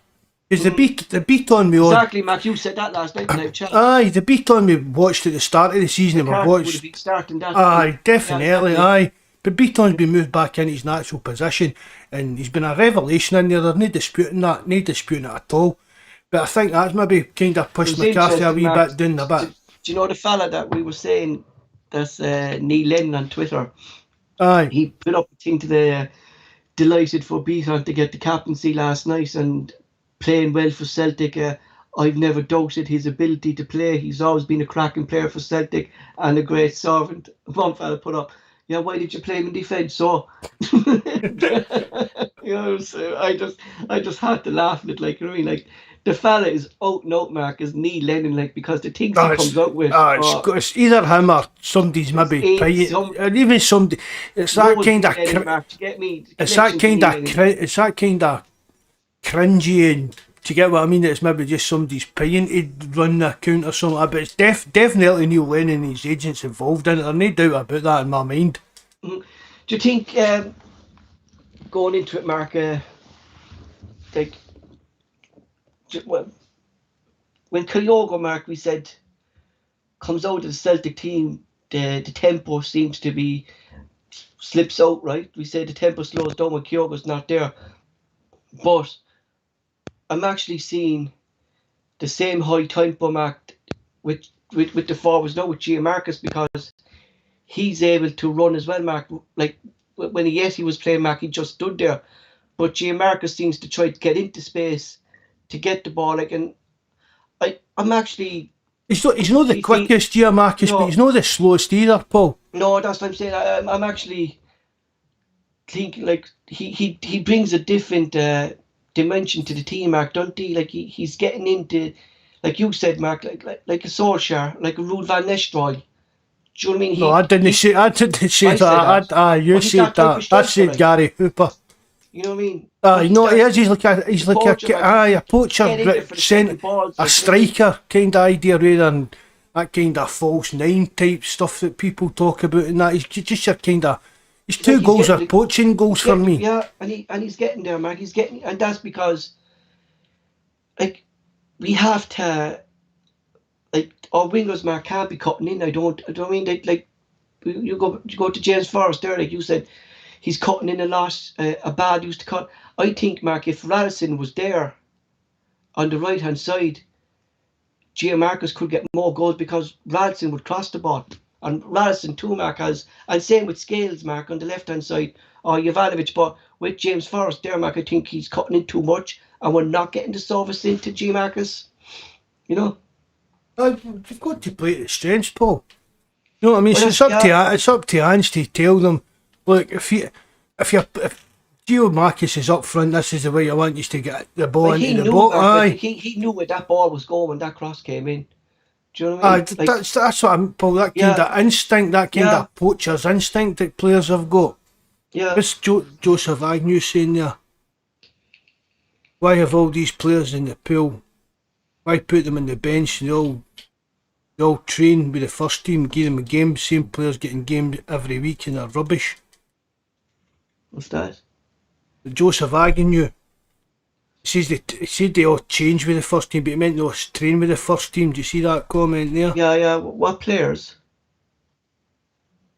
I don't think there's anybody rubbish getting into the squad now. No, I'm quite happy, Mark, that.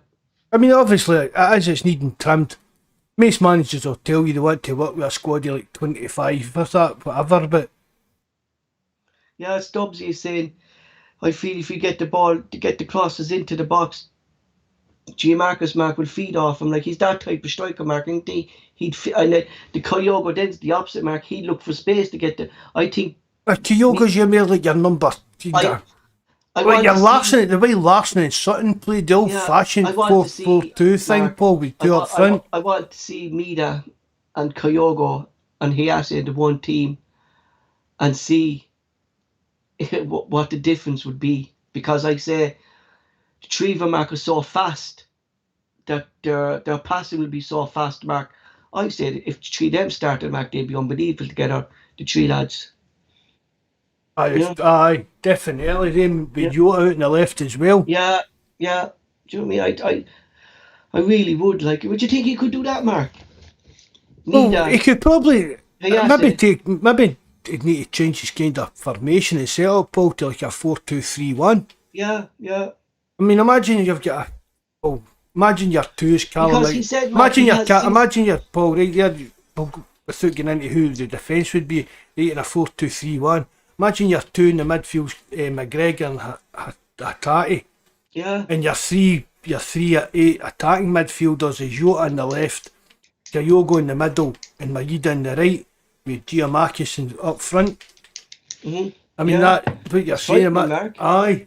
I mean, these three attacking midfielders there, that would be devastating, Paul. And said since he came to Celtic, Mark, he hasn't been able to play his strongest team at the moment, and we're still not playing to our strengths at the moment because of that. Like, imagine when we have a squad fully fit. You know, I say, Mark, it's frightening. Aye. Well, Paul, see, once everybody is fit and we've got a full squad available, I mean, but there we're sitting there, Paul, we can't tell what team it's weird. No, and I can't, Mark, because we always predicted a team. You could always predict a team, but you don't know where X player's going to play or Y player's going to play or anything like that, and that's... We were always kind of bang on too, Mark, with our predictions and stuff like that, but no, I couldn't even tell you. It'd be hard to pick for it. Celtic would line up.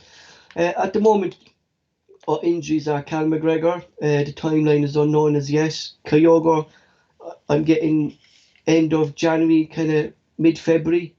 Turnbull, early February. Ayesi, late January, early February. Mickey Johnson, Mark, believe it or not, is injured again. He's out for 2 weeks. Dembele is late January. Gucci is out for 2 to 3 weeks. They're going to, I say, Mark, all goes well, they could be all back by February, but you reckon McGregor could play next Wednesday with a mask? I don't even know if you'll need a mask, Paul.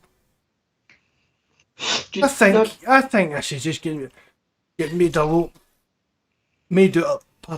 worse than it actually is, Paul. Well, I think Ange too, Mark, gives nothing away about injuries. No. He doesn't. I mean, fair dues. He just kind of keeps it in-house.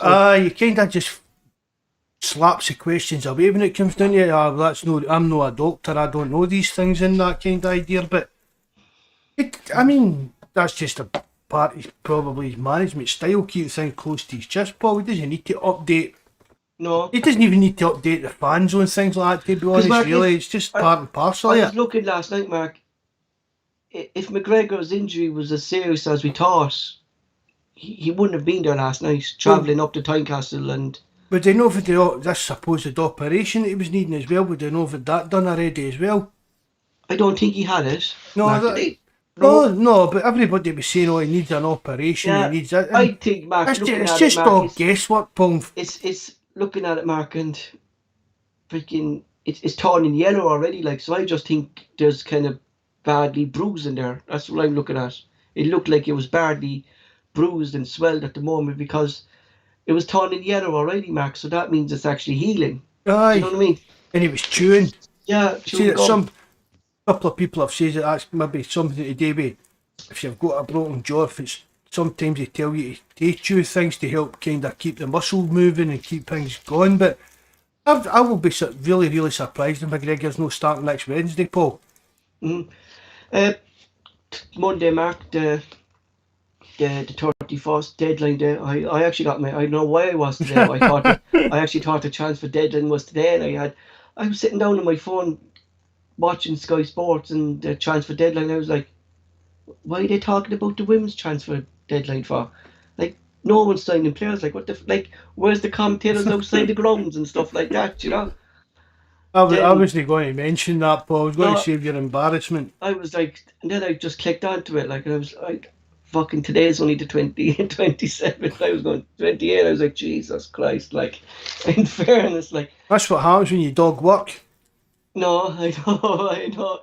Mark, do you think, I know, as you said there, like, Basel are looking at a loan option for Yeti till the end of the season. Celtic actually want a buy clause on that, right? They want a buy clause on that for 2 million for Yeti, 2 million to 2.5. Basel actually don't think they have enough time to go scouting a new striker, so that's why they're going to turn to their former player, Yeti. Uh, I think he will be away, Mark, and I think maybe Basel could be even if he's injured, Mark. Basel know what they're getting in a Yeti, and he's done well with Basel. And I think it'd be a good move for Yeti as well if he called time on his Celtic career.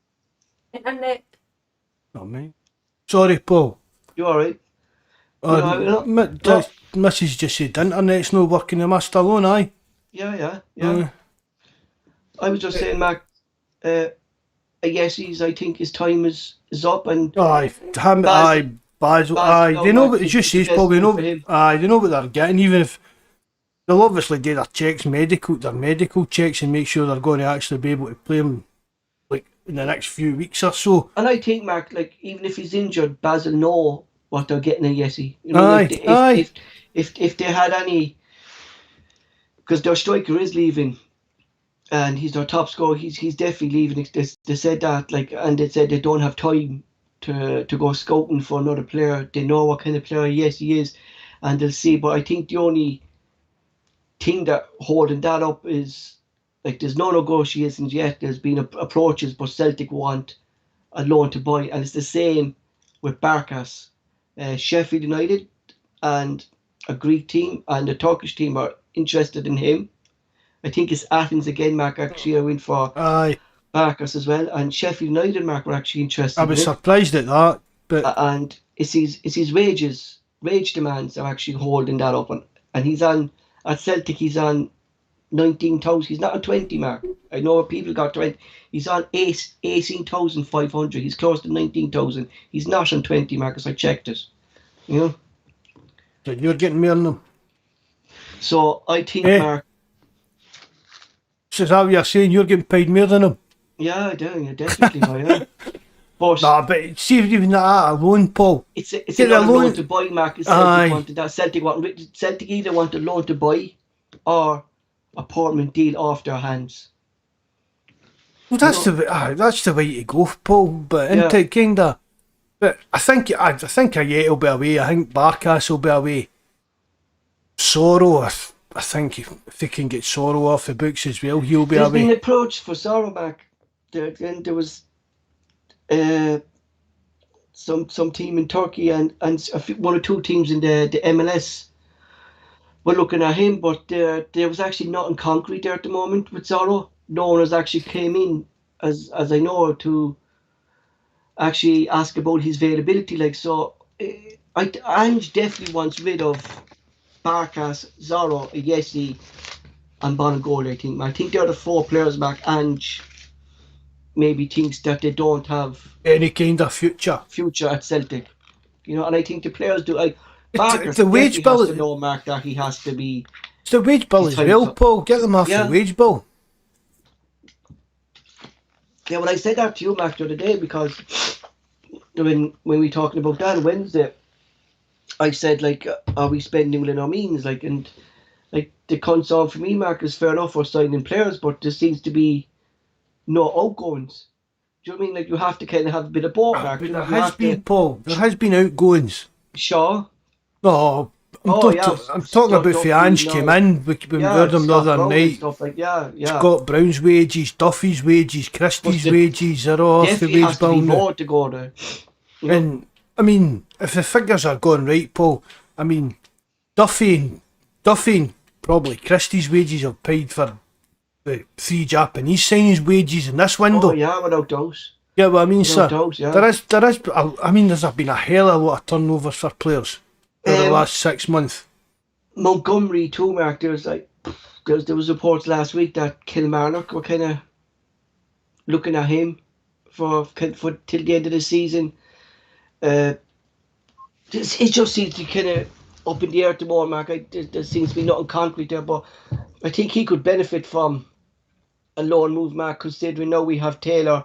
I think Scales now is above Montgomery at the moment, and Ivanovic can play there, and I think it'd actually be a good move for Montgomery to go out and loan. It probably will be. I mean, Mm-hmm. I keep saying it to you, Paul. There comes a time where these young players have got to be playing games every week at a decent enough, at least a competitive, decent level, Paul. And we've spoken about it. For me, we're going about these pathways for young players. For me, part of that pathway should be going out on loan. Mm-hmm.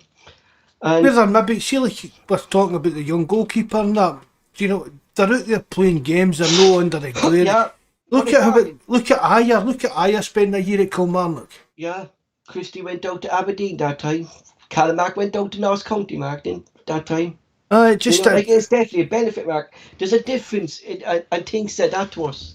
Barry, when we had in, Barry said that.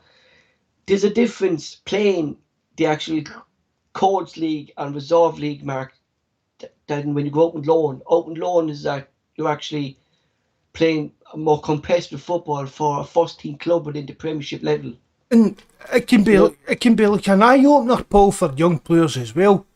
I mean, if you're a young player and you're at Celtic or even Rangers, where you're used to kind of the best stuff in you get what I mean, the best kit, the best dressing rooms, the best training facilities, and then you're going to these weird clubs where, I mean, it's like Barry left Dundee, they were spending a lot of money at the time, but he went to Accies. At the time, Accies were a wee. You get what I mean? It would probably be, you can even get back, I mean, David Beckham going to Preston. Joseph is saying there, Mark, Scales should be playing before Taylor. I'm actually surprised Ange didn't bring on Scales, Mark, when Hearts brought on their big centre forward, because at that stage Hearts were kind of just lobbing the ball from the back line up to the forward line. Do you know what I mean? And a bit of height, we need a bit his height would have been kind of suited for that, Mark. I thought Scales, I said to you, Paul, I thought Scales would have started last night. It's the same thing. He's not done anything wrong to be dropped, Paul, so why did, unless I maybe thought he'd maybe, I don't know, maybe it was a bit too soon for that kind of atmosphere, that kind of game. It's weird the way the psychology it was, Paul, but I don't want kind of Ange too, Mark, to be a manager, Mark, that's rotating his squad first team too regularly. Do you know what I mean? No, he said himself, I don't rest players. And we kind of saw that with Arlo again, Paul. I mean, that would have been easy. Well, it was a bit some sloppy moments towards the end again. But Scott Bain should have been good enough to play for us against Alloa. Especially after he just signed a new contract. But Ange's like, no, Joe Hart's. I'm no resting players. They'll get all the rest they need when they're 45. But if we get rid of Barkas now, right? If Barkas goes in this January transfer window, right? The keepers we'll have then, right? Because Hazard has gone out on loan. Is it Iceland, Mark, Helsinki or something? Is there something like that? Aye. So we're going to have Hart, Bain, and young Toby, who's only 18. Like I don't know about you, like, but I actually would be happy with Toby over Hazard and Barkas anyway. It's only because I know people. I just Like don't race. it's like I your don't kind rate of Hazard. number 3 position, huh? Yeah, Aye, I don't race. What I've saw of him, Mark, and thing, Mark, I don't rate Hazard. That's my own opinion. I thought, like, fair enough, he saved that penalty. That was his big moment at Celtic, but he didn't give me confidence either, Mark. The way Joe Hart has given me confidence in goal. Do you know what I mean? No. You know what I mean? And I actually, out of those three keepers, Bain, Barkas, and Hazard, I'd actually prefer Bain than Barkas and Hazard. I think, so I think that's why Ange and Celtic gave Bain the new contract, Mark, because I think he's The the best best out of the number three. 2, aye. The best, probably. Number two, It's he's probably not the gonna best cost number anyone. 2, aye. Yeah, Again, Paul was doing it a bit, what I've been saying, what I was saying earlier about Doohan. It's doing the experience, Paul. yeah. For a number 2, most number 2s, you look at it, most number 2s are maybe like your older keepers. I mean, it's like Joe Hart was good How enough old- to be a number 2 in England. He was good enough to be a number 2 for Bain is Jose around Mourinho. 28, 29, Mark, I say, is he? 29, I say, Bain. Oh, Skpe, I type it in there now. It's like, he's not that old, like. 30.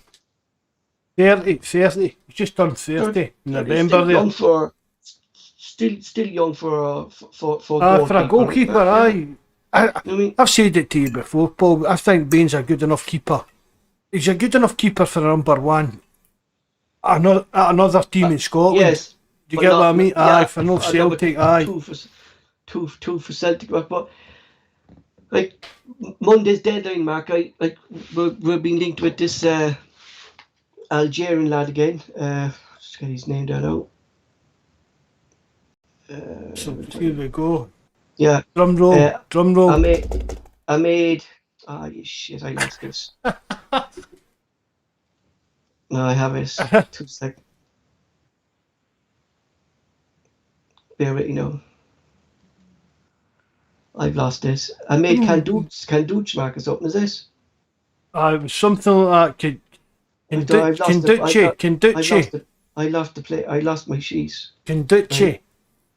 Yeah, but like Mark, he's another attacking midfielder who can play through the centre and play through the left. Like, we seem to be mostly signing attackers and kind of midfielders. Like, what about the defence? Like, we clearly need a backup, maybe not a centre back. Maybe, Mark, do you think? But I don't think so, Paul. I mean, You have Julian. the squad now, Mark, as the way it is. I would be going forward at the moment.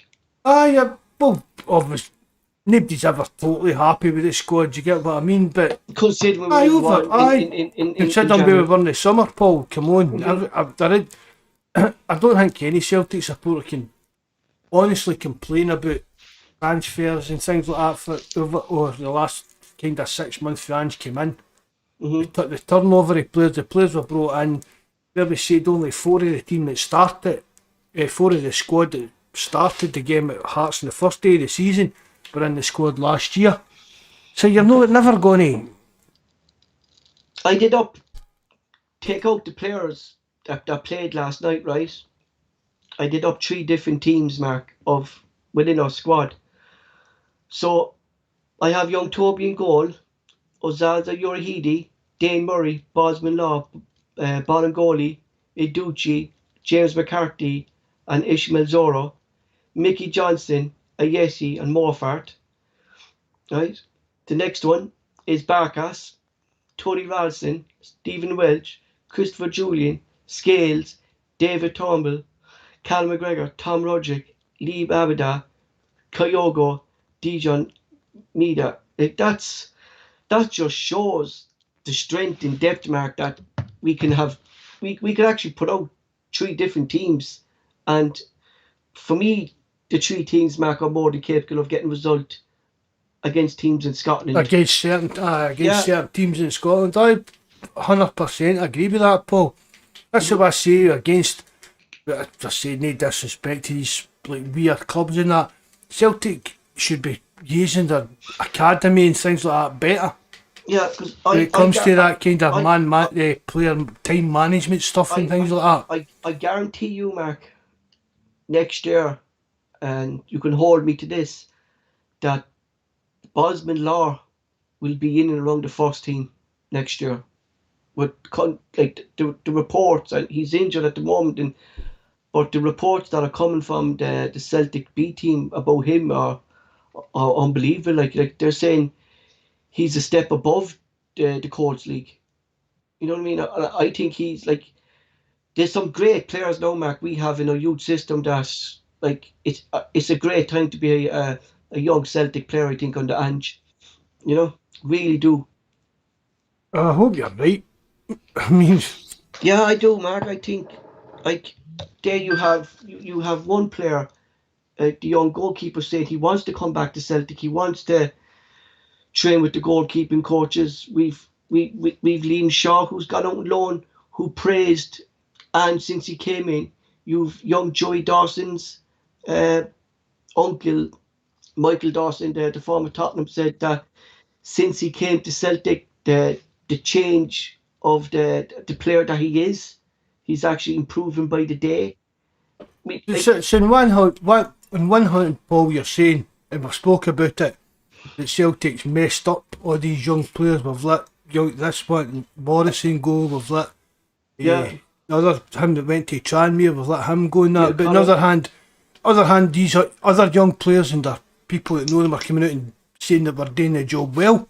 Yeah, I think Mark, that the Colts League definitely had a major benefit to the academy.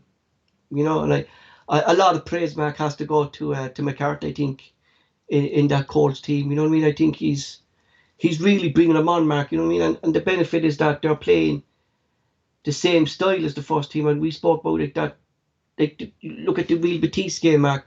The young players were able to come into that game, and fringe players, but the system didn't change. Do you know what I mean?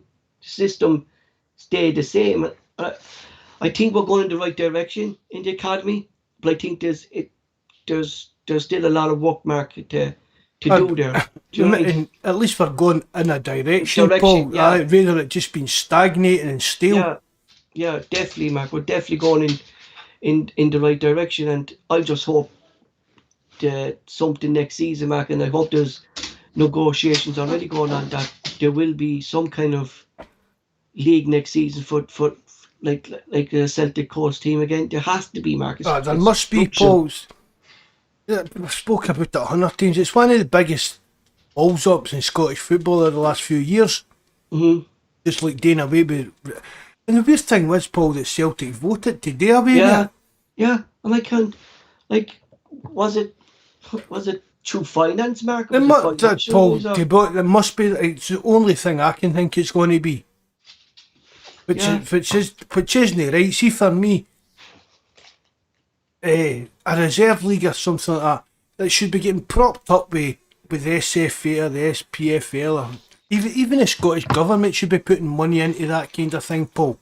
Exactly. Like, they're breeding young Scottish players. Like, there's like young Moffat there, Mark, is another player who I actually like at the moment. I think he's another young player that'll come through the system. But like, you do need the second league from. But just going back to chances, Mark, do you think there's anyone else to come in, or do you think we're done? Do you think we're seriously being heavy linked to the Algerian guy? Again, we were linked to him in December as well, but he seems to be popping up again. No, I still think it'll be another signing at least, Paul. Do you think it'll be another attacker though, Mark, or would you like to see a different position? Oh, well, just going with the way we've been going, it's going to be another kind of attacking midfielder, isn't it? But I still think Ange will be still on the lookout for anybody that's available, Paul, that will be able to do a job for us. Maybe a lot of it will depend on maybe a Yeti or Barkas or that getting off the books. I think that's it, Mark. I think it's the key is that we have to get to get players off the books. I think I think we'll be gone. I think Basil. I think there's strong rumours there. Barker's it's a strange one, Mark. I don't know. Does he actually want to go because of his wages he's on with Celtic? You know what I mean? But he'll still get the same wages. I mean, if he goes, he's still like, if he's out on loan, Celtic then would have to pay a percentage. It's up to the percentages and how the finances work out. Who's going to pay what? Another Mark is there seems to be no talk of him, and he doesn't seem to be popping up in any rumours. Is Bolingoli, you know? No. You know, it's a weird one, isn't it? Yeah. Bolingoli. I mean, he's not a bad player. Do you know, Mark? If you take Jovanovic out of the left back row, right, and you've Scales, Taylor, and Bolingoli, looking at him and the speed and the high tempo, I think Bolingoli is the natural fit for Ange's system. Do you know? A lot of people have said that, Paul. I've seen a few people on even Twitter and stuff saying that about Bolingoli. And I mean, I've even getting back to the COVID thing and that, Paul. That's just a balls up that young guy made and that. Yeah. Right at the time, even at the time, Paul, nobody knew how serious thing. Do you know what I mean? Nobody knew how serious and how kind of devastating COVID and that was going to be. So, but that was just a stupid mistake. Surely he's not still getting crucified for that. So why is he not getting even a sniff? Yeah. I don't know, maybe his attitude, maybe his attitude or whatever. Mark, something must have happened behind the scenes or something like that, Mark, because, like, if you look at the bench last night, like, there was a lot of youngsters on it, and if you want to experience it, Mark, you bring in Bolingoli. But he's not even getting a look in now, Mark, do you know what I mean? Was Bolingoli any better than Frimpong? Or any worse than Frimpong? No.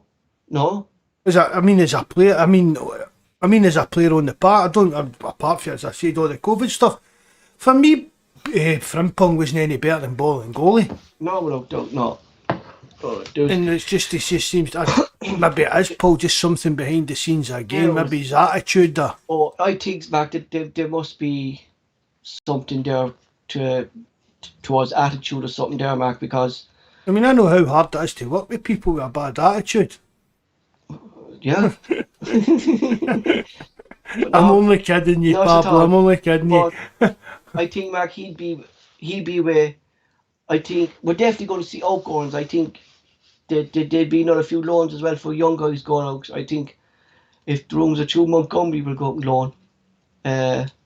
There'll probably be young players getting lined up for loans, Paul, that aren't going to actually attract any rumours that we hear and stuff like that. No, exactly. Like, I mean, like, I think we're didn't see Matt Riley coming, Mark, did we? Do you know what I mean? We didn't. No. You know? And I think we're all agreed on the players we need to move on. Yeah, they know in the next 3 or 4 days. I say it all the time, Paul. It's up to these players' agents as well. It's not up to Celtic to chase these deals. It's their agents that do all that. Celtic will tell their agent, look, this is what we're looking for. Just find a club that's willing to pay this percentage of his wages, this kind of loan deal fee or whatever, and get it dealt with. So these agents and that have got to get their finger out as well. That's it for tonight, folks. Thanks for joining myself and Mark on the live chat tonight. We'll be back again next Sunday at 7 p.m. where we'll be looking at... that's Sunday. This Sunday. It's caught next. It's next week. It's the start of a new week. This Sunday.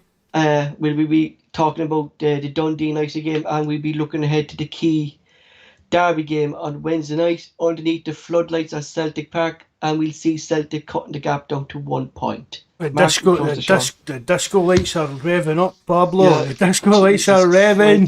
They're going on anyway, aren't they? And you know what, though, Mark?